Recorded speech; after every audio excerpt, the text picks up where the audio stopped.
বিশেষ করে শেরপুর ৩ আসনে গতকালকে যে চিত্র লক্ষ্য করা গেছে এবং জামায়াত নেতা নিহত হয়েছেন, নির্বাচনের সহিংসতা, যেখানে বলা হচ্ছে যে একটা সুষ্ঠু ভোট নির্বাচন আয়োজন করবে নির্বাচন কমিশন, নাকি নির্বাচন আবার ঘুরে ফিরে বা রাজনৈতিক দলগুলো ঘুরে ফিরে পুরনো ছকে ফিরছে? ইশতেহার পাঠ করা হবে, আমি যতদূর শুনেছি এটা ছিল সেই অনুষ্ঠান। প্রশ্ন হচ্ছে ইশতেহার পাঠ করা হবে, কে কাকে শোনাবে? শোনা তো উচিত জনগণের, কিন্তু সেখানে দলীয় কর্মীরা গিয়ে হাজির হয়েছেন সবাই, এবং তারা একেবারেই সামনের আসনগুলি নাকি সব দখল করে, প্রায় অধিকাংশ আসনই দখল করে ফেলেছিলেন। অন্যরা দেরিতে এসেছে এবং তারপরে তারা আসন পায়নি, এবং সেটা নিয়ে আমি যতদূর শুনেছি, মানে আমি পত্রিকা যা পড়েছি, সেটা নিয়ে সংঘাত শুরু হয়েছে। কিন্তু প্রশ্ন হচ্ছে যে ইশতেহার পাঠ যারা আয়োজন করেছেন তাদের কিন্তু একটা দায়িত্ব নিতে হবে। কেননা ইশতেহার পাঠের জন্য আপনি যদি ডাকেন তাহলে যথোপযুক্ত আসন বিন্যাস করতে হবে। যারা এসেছেন তাদেরকে শুরুতেই বলতে হবে যে এতগুলি আসন খালি রাখতে হবে, অন্যরা আসবেন, এবং মানে মর্যাদা অনুযায়ী, যার যার দলীয় মর্যাদা অনুযায়ী সামনের আসনগুলিতে বসাতে হবে। একটা সরকারি ব্যক্তি যদি কাউকে দাওয়াত দেন বা বলেন যে ইশতেহার পাঠ করা হবে, অথবা কোথাও যদি তারা উপস্থিত থাকেন, আয়োজক যদি তারা হয়ে থাকেন, তাহলে তারা খুব জানেন যে প্রোটোকল আসলে কি। তারা নিজেদের বেলা আসন বিন্যাস করতে পারেন, কিন্তু প্রতিদ্বন্দ্বী প্রার্থীগুলির মধ্যে সংঘাতের সম্ভাবনা আছে, এই ধরনের সিলি ঘটনা নিয়ে গন্ডগোল অনেক দূর চলে যেতে পারে, এটা তাদের জানা থাকা উচিত।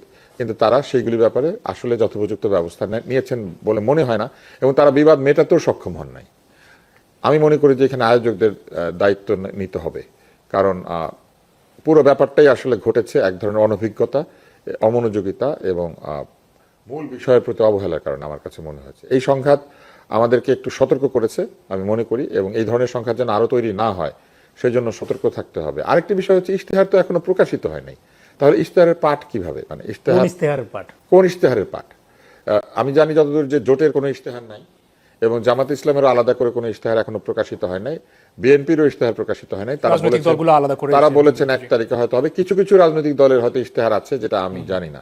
মূল যে প্রতিদ্বন্দ্বী, তাদের তো কোনো ইশতেহার আমরা হাতে পাই নাই, কিছু প্রতিশ্রুতি পেয়েছি, কিছু বক্তব্য পেয়েছি, তাহলে কোন ইশতেহার পাঠ করতে তাদেরকে দাওয়াত দেওয়া হয়েছিল, এটাও কিন্তু আমি অন্তত বুঝি নাই। আমার কাছে মনে হয়েছে যে এইগুলি সবই অনভিজ্ঞতা, এবং এই যে অনভিজ্ঞতা, এই অনভিজ্ঞ ব্যক্তিদের দিয়ে ইতিহাসের শ্রেষ্ঠ নির্বাচন, এটা মৌখিকভাবে হয়তো প্রমাণ করা যাবে, কিন্তু ইতিহাসের শ্রেষ্ঠ নির্বাচন এটা শুরুতেই ক্ষতিগ্রস্ত হয়েছে।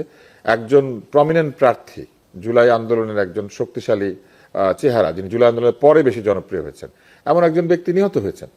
তো এটা কি করে শ্রেষ্ঠ একটি নির্বাচন হয়, যেখানে শুরুই হয়েছে হত্যার মধ্যে দিয়ে? তারপরে যদি বলা হয় যে না, নির্বাচনের দিন হয়তো এমন একটা নির্বাচন আমরা দেখব, এরকম নির্বাচন কখনো হয় নাই, তাহলে আমাদের অপেক্ষা করতে হবে নির্বাচনের দিন পর্যন্ত। অনেক ধন্যবাদ। রেজাউল করিম রানী, আপনি কি মনে করছেন নির্বাচন কমিশনের জন্য এটা কতটা চ্যালেঞ্জিং হতে পারে? বিশেষ করে একটা ব্যাপার হচ্ছে যে প্রত্যেকে রাজনৈতিক মঞ্চ থেকে প্রতিশ্রুতি দিচ্ছেন, যেটা জনাব আব্দুল তুষারও বলছিলেন, কিন্তু প্রতিশ্রুতি আর প্রতিশ্রুতির মধ্যে সীমাবদ্ধ নাই।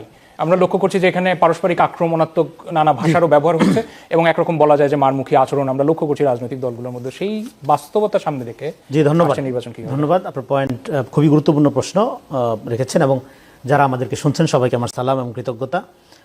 তুষার ভাই একদিক থেকে আলোচনা করছে, এর মধ্যে দিয়ে মোটামুটি ফ্যাক্ট যেটা, সেটা খানিকটা চলে আসছে, যেটা অন্তত মিডিয়াতে আমরা জানতে পারছি। ঘটনাটা এরকমই, কিন্তু এই ঘটনাটা কেন ঘটলো এইটার কজটা আমি বোঝার চেষ্টা করছিলাম।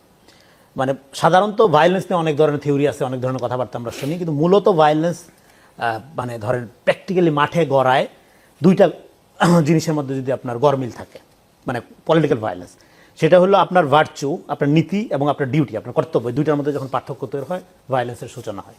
যেমন ধরেন বৌদ্ধ ধর্মের উদাহরণ দেওয়া যায়। বৌদ্ধ আমরা জানি জীব হত্যা মহাপাপ, হ্যাঁ, শান্তি পরম লক্ষ্য তাদের, কিন্তু তারপরেও কিন্তু রোহিঙ্গাদের উপর ক্লিনজিং হয়েছে। শ্রীলঙ্কাতে বৌদ্ধ বিশাল হিস্টোরি আমরা জানি। তো যখন এই ধরনের বৌদ্ধ মঙ্ক নেতারা, ধর্মীয় গুরুরা এই ধরনের ক্লিনজিং চালায়, তখন আপনি যদি প্রশ্ন করেন যে আপনার তো জীব হত্যা মহাপাপ, এটা মারলেন কেন, তখন তারা বলে জীব হত্যা মহাপাপ, এটা আমার ভার্চু, এটা আমার নীতি, কিন্তু আমার ডিউটি হলো আমার কমিউনিটিকে রক্ষা করা, এটা আমার ডিউটি। ফলে সে যে হত্যা করতেছে তার প্রতিদ্বন্দ্বীকে বা প্রতিপক্ষকে, এটা সে দায়িত্ব আকারে করতেছে, এটা সে নীতি আকারে করতেছে না। তার মানে তার নীতি এবং তার ডিউটি আলাদা হয়ে যাচ্ছে, সে ভায়োলেন্স করতেছে, সে মানুষের জীবনকে কিন্তু তখন আর জীবন মনে করছে না, সে মনে শত্রু মারতেছে। সো এটা হলো থিওরিটিক্যাল প্রিমাইজ অফ ভায়োলেন্স। এবং বাংলাদেশে এই ঘটনাটা কীভাবে করতেছে, ইলেকশনের আগের থেকে, আমি বহু আগের থেকে বলতেছি violence is coming, violence is coming. কেন? কারণ সোশ্যাল মিডিয়াতে আপনি যখন ফলস ন্যারেটিভ তৈরি করছেন, আপনি যখন লক্ষ লক্ষ বট আইডি, বট সেলিব্রিটি, মানে হাজার হাজার পেজের মধ্য দিয়ে আপনি যতখানি শক্তিশালী না, তার চেয়ে অনেক বেশি শক্তিশালী হিসেবে আপনার সমর্থকদের মধ্যে একটা বার্তা পৌঁছাচ্ছেন, এবং মাঠে আপনার প্রতিদ্বন্দ্বীদের বক্তব্যগুলোকে টুইস্ট করে সত্যের সাথে মিথ্যা জোড়াই দেওয়া, সত্য না মিথ্যা না, পলিটিক্যাল ট্রুথ, রাজনৈতিক সত্য, যেটা মিথ্যার চেয়ে ভয়ঙ্কর উৎপাদন করছেন, ফলে আপনার যারা সমর্থক তারা বাই নেচার ফ্যানাটিক হয়ে উঠছে। এবার ওরা যখন মাঠে যাচ্ছে তাদের ইমাজিনেশনের মধ্যে তো তারা মানে ধরেন আপনার এই মিথিক্যালি বা ধরেন হাইপ অনুযায়ী তারাই সবচেয়ে শক্তিশালী, তাদের প্রতিদ্বন্দ্বী আর কেউ নেই, তারাই সবচেয়ে সাচ্চা, তারাই জুলাই, তারাই আপনার সবচেয়ে সৎ লোক, তারাই সবচেয়ে মহান, তারাই সবচেয়ে ডেডিকেটেড, তারাই চুজেন পিপল। হ্যাঁ, এরকমভাবে যখন আপনি ন্যারেটিভ তৈরি করেন, তো মাঠে যেয়ে দেখা গেল নো, প্রতিদ্বন্দ্বী মাঠে অনেক শক্তিশালী, প্রতিদ্বন্দ্বীর দখলে মাঠ। এবার আপনি যখন তাকে অ্যাটাক করতে গেলেন, যেমন আপনি চেয়ার দখল করে বসে রইলেন, প্রশাসনের যারা আয়োজক তারা বললো যে আপনারা ভাগ করে সমান সমান ভাগ করে বসেন চেয়ার, আগে গেছেন তাতে কি দুই দলই যেহেতু একসাথে যাবেন, উনি বললো তারা মনে করলো যে না আমরা তো ছাড়বো না সিট, সামনের দিকে আমাদের বসতে হবে। কিন্তু মাঠে তো আপনার ওই শক্তি নাই, সামনের দিকে আপনি কেন বসবেন? আপনি আপনার কলিগ, প্রতিদ্বন্দ্বী কলিগ হোক, তাকে সিট ছেড়ে দিবেন, অর্ধেক অর্ধেক করে নেবেন, ভাগ করে নেবেন। কিন্তু আপনি তো ভাগ করতে রাজি হইলেন না, রাজি না হয়ে ভায়োলেন্স যে উস্কায় দিলেন। এই ঘটনা উদাহরণ আকারে আমি যে প্রিমাইজ বলতেছি এর সাথে মিল আসছে।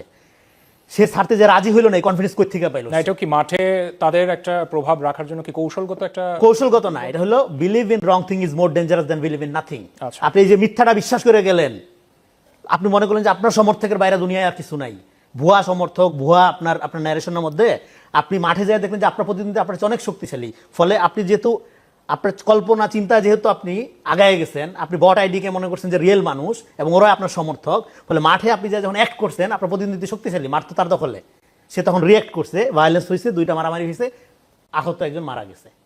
That's the cause. তাহলে এটার তারপরে প্রতিক্রিয়া কি ভায়োলেন্স, হবে? তাহলে ভায়োলেন্স শুরু হচ্ছে কোথায়? শুরু হচ্ছে প্রথমে সোশ্যাল মিডিয়াতে। দেখেন, ডেমোক্রেসি সেকেন্ড, টলারেন্সি ফার্স্ট। আপনার যখন টলারেন্সি নাই, আপনি ডেমোক্রেসির যোগ্য না। ধরেন আমি তুষার ভাইকে ক্রিটিক করলাম বা আপনাকে ক্রিটিক করলাম, আপনি সেটার পয়েন্টের মধ্যে না থেকে এবার আপনি বললেন যে আপনার তো টেরা, আপনি তো কালো। হ্যাঁ, আপনি যখন এইভাবে পোর্ট্রেট করবেন, আপনি যখন ক্যারেক্টার অ্যাসাসিনেশনের দিকে চলে যাবেন, আপনি যখন ভ্যালু জাজমেন্টের দিকে চলে যাবেন, তখন বেসিক্যালি আপনি মানুষের মর্যাদাবোধকে স্বীকার করেন না, আপনি ডেমোক্রেটিক প্রিন্সিপাল থেকে সরে গেলেন। তো তখন আপনি আপনার প্রতিদ্বন্দ্বী খারাপ, ওরা সবচেয়ে জঘন্য, আপনি ভালো, এইভাবে সমাজকে বিভক্ত করতে থাকেন। সমাজকে বিভক্ত করার মধ্য দিয়ে আপনি সমাজে ভায়োলেন্ট ফেনোমেনা, একটা ফ্যানাটিক হুজুগে কালচার তৈরি করেন, যেটা দেখবেন আপনি সোশ্যাল মিডিয়াতে এখন। আপনি যদি একটা দলের সমালোচনা করেন তাহলে আপনি নিরপেক্ষ না, আপনার বিরুদ্ধে শত শত লক্ষ লক্ষ ফটোকার্ড ছাড়া হবে, আপনার প্রত্যেকটা বক্তব্য বিকৃত করে 10 সেকেন্ড নিয়ে ভিলিফাই করা হবে।